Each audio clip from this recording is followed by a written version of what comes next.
Hello guys, welcome back to my channel. আমার চ্যানেলের মধ্যে তোমাদেরকে নিয়ে আসলাম একটা নতুন নোটিফিকেশনের মাধ্যমে। সেটা হলো আইজিআই এভিয়েশন সার্ভিস। ঠিক আছে, আইজিআই এভিয়েশন সার্ভিসের মধ্যে তোমাদেরকে একটা বড় নোটিফিকেশন দিয়ে দিয়েছে। তো ত্রিপুরার ছেলে মেয়েদের জন্য একটা বড় সুযোগ। আমি প্রথমে বলে দিচ্ছি, এটা হচ্ছে এয়ারপোর্ট গ্রাউন্ড স্টাফ এবং লোডার। এয়ারপোর্ট গ্রাউন্ড স্টাফ এবং লোডার, এটা সম্পূর্ণ একটা গভর্নমেন্ট সংস্থা, যেটা হলো আইজিআই এভিয়েশন সার্ভিস। প্রাইভেট নয়, এটা গভর্নমেন্টভাবে নিয়ে যাবে তোমাদেরকে। অনেক বড় পোস্ট এবং তোমরা মিস করবে না। এটা অনেক ভালো পোস্ট, অনেক ভালো মাইনে দেবে এখানে। আর পোস্টগুলো দেখো এখানে। এয়ারপোর্ট গ্রাউন্ড স্টাফ শুরু হচ্ছে 12 পাস থেকে, এবং 12 পাস করার পর এখন যদি গ্র্যাজুয়েশন করা থাকে কেউ, তাও দিতে পারবে। তো মিনিমাম হচ্ছে 12 পাস। 12 পাস করা থাকতে হবে এয়ারপোর্ট গ্রাউন্ড স্টাফের জন্য ফর্ম ফিল আপ করার জন্য। আর এজ হবে 18 থেকে 30 ইয়ার পর্যন্ত। ঠিক আছে। এবং এখানে লেখা আছে স্যালারি এক্সপেকটেশন। স্যালারি এখানে দেওয়া আছে 25,000 থেকে 35,000, মানে 25,000 থেকে 35,000 পর্যন্ত। ঠিক আছে। 1,017টা পোস্ট রয়েছে এখানে, অনেক বড় পোস্ট। তোমরা অবশ্যই এটা ফর্ম ফিল আপ করে নেবে। এখানে হচ্ছে, তারপর হচ্ছে লোডার্স।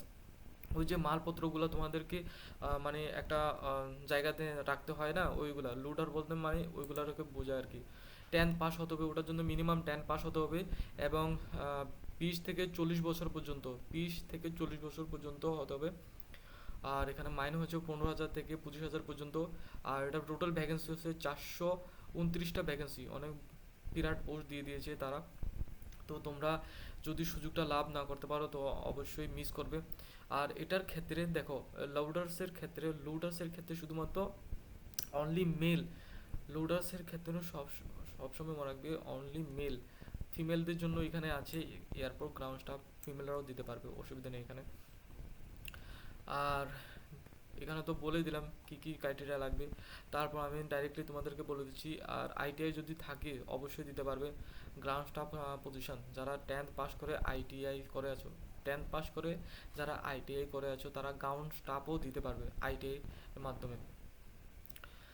আর এখানে কাজগুলো হচ্ছে, দেখো এয়ারপোর্ট গ্রাউন্ড স্টাফের কাজগুলো কি কি হতে পারে এখানে দিয়ে দিয়েছে। Airport, at the airport mainly passenger checking in, মানে চেকিং করবে প্যাসেঞ্জারকে। এবং টিকিট রিজার্ভেশন, বোর্ডিং এবং অল, মানে যারা প্যাসেঞ্জারের মানে সাক্ষাৎতে থাকবে আর কি। এয়ারপোর্ট গ্রাউন্ড স্টাফ মানে অ্যাজ এ হেল্পার হিসাবে, বা অ্যাজ এ মানে কাস্টমার সার্ভিস সুপারভাইজার বা কাস্টমার সার্ভিস হিসেবে থাকবে। তারপর হচ্ছে এয়ারপোর্ট লোডার্স। এয়ারপোর্ট লোডার্সের মধ্যে তোমাদেরকে দেখো এখানে বলে দিয়েছে ব্যাগিং এবং কার্গো লোডিং। ওই যে ব্যাগগুলো আছে, যে কার্গো লোডিং, মানে অনেকগুলো আছে, ওইগুলোর মধ্যে তোমাদের করবে, আমি প্রথমে বলে দিয়েছি। তারপর দ্বিতীয়ত বলছি তোমাদেরকে এখানে রাইটেন এক্সামিনেশনের মধ্যে কি কি সিলেবাস হতে পারে। রাইটেন এক্সামিনেশনও এখানে সিলেবাস হয় দিয়ে দিয়েছে, ওরা সুন্দর করে দিয়ে দিয়েছে। 90 মিনিটের মধ্যে এক্সাম হবে 100 নম্বরের। সেটা হলো, প্রথমত হবে হচ্ছে জেনারেল অ্যাওয়ারনেস, তারপর অ্যাপটিটিউড, রিজনিং আছে, মানে ম্যাথ আর রিজনিং, ইংলিশ নলেজ থাকতে হবে। তারপর এভিয়েশনের নলেজ, এভিয়েশনের কিছু হালকা নলেজ তোমাদের থাকতে হবে ওই যে গ্রাউন্ড স্টাফ এবং এয়ারপোর্ট লোডার্সের উপরে। আর বাকিগুলো কোনো দরকার নেই, যেগুলো পোস্ট আছে ওইগুলোর মধ্যে তোমাদের থাকতে হবে। আর ধরে রাখো তুমি এয়ারপোর্ট লোডার্সের উপরে ফর্ম ফিল আপ করেছো, তো অবশ্যই তোমরা এই এভিয়েশন নলেজটা এটার মধ্যে থাকবে। আর যদি মনে করো যে এয়ারপোর্ট গ্রাউন্ড স্টাফ দিয়েছো, এয়ারপোর্ট গ্রাউন্ড স্টাফের কিছু নলেজ তোমাদের থাকতে হবে। বাস এগুলো তোমাদেরকে এখানে দিয়ে দিয়েছে। তো অবশ্যই ফর্ম ফিল আপ করে নেবে। 12 থেকে 10 গ্রেড, তো 10 গ্রেড মানে 10 পাসেরও আছে আর 12 পাসেরও আছে এখানে। তারপর প্রথমে আমি বলে দিচ্ছি। তারপর দেখো এখানে এক্সামের যেগুলো আছে, এক্সাম কিভাবে হবে। এক্সাম তোমাদেরকে ইংলিশে বা হিন্দিতে দিতে হবে, ইংলিশ বা হিন্দিতে এক্সাম দিতে হবে, কোনো নেগেটিভ মার্ক থাকবে না এখানে। তারপর এক্সামের যে তোমার মনে করো মানে ফর্ম ফিল আপ করার সময় তোমাদের 350 টাকা করে দিতে হবে। এবং এটা হচ্ছে গ্রাউন্ড স্টাফের জন্য 350 টাকা গ্রাউন্ড স্টাফ, মানে এয়ারপোর্ট গ্রাউন্ড স্টাফ 350 টাকা করে। আর লোডার্সের ক্ষেত্রে 250 টাকা করে ফি দিতে হবে। সবার জন্য সেম এখানে, আহ, যে টাকার যে ভ্যালুটা সবার জন্য সেম। তো আমি প্রথমে বলে দিচ্ছি এখানে কি কি এখানে দেখিয়ে দিয়েছে। আর আমাদের জন্য এখানে আছে হচ্ছে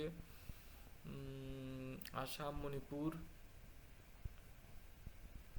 দেখো আসাম, মণিপুর, এখানে গুয়াহাটি, ইম্ফল, ডিব্রুগড় আছে। তো এখানে তোমরা অবশ্যই সিলেক্ট করে দেবে। এবং এখানেও আছে আমাদের ক্ষেত্রে, ঠিক আছে, রাঁচি, ভুবনেশ্বর, কলকাতা, শিলিগুড়ি, যেগুলা আমরা মানে করতে পারবো যেগুলাতে, সেগুলো গুয়াহাটি, ইম্ফল, অবশ্যই ফর্ম ফিল আপ করে দেবে। এটা অনেক বড় সুযোগ, তোমরা মিস করবে না। মিস করলে এটা অনেক বড় সুযোগ, তোমরা মিস করে দেবে। এর থেকে বড় সুযোগ আর এয়ারপোর্ট অথরিটি থেকে আর কিছু দিচ্ছে না। তো অবশ্যই তোমরা ফর্ম ফিল আপ করে দেবে। আর 21 তারিখ, 21 সেপ্টেম্বর হচ্ছে লাস্ট ডেট, দেখে নাও। 21 সেপ্টেম্বর হচ্ছে লাস্ট ডেট, এখনও আছে, 21 সেপ্টেম্বর পর্যন্ত থাকবে। তোমরা অবশ্যই ফর্ম ফিল আপ করে নেবে, কারণ এটা অনেক বড় সুযোগ। অনেকেই এয়ারপোর্টে কাজ করতে চায় না, কিন্তু সত্যি কথা বলতে কি এয়ারপোর্টের মতো মানে ভালো জায়গা আর কোথাও কোথাও নেই।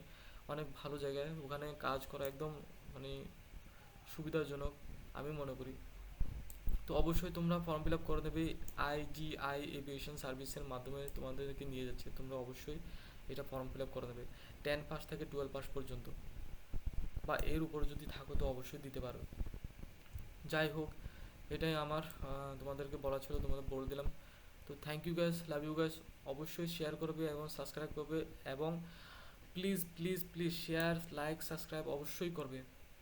থ্যাংক ইউ গাইস, ভালো থেকো।